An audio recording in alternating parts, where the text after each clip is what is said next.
Welcome to my channel. Hello friends. In this day we will study about how can you connect two cameras with the two mobiles.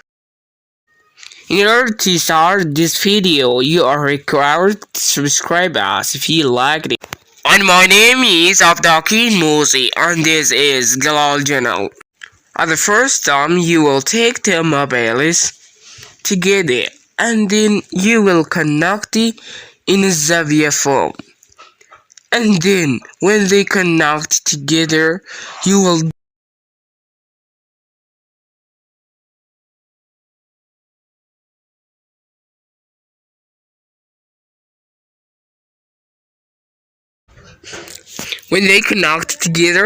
touch your creation or when you will touch your sample this camera, and then you will get an option which is in the other mobile.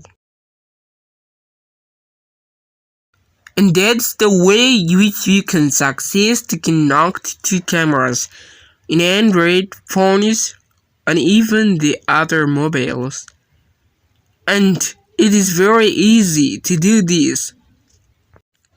And even you can capture for the other mobile.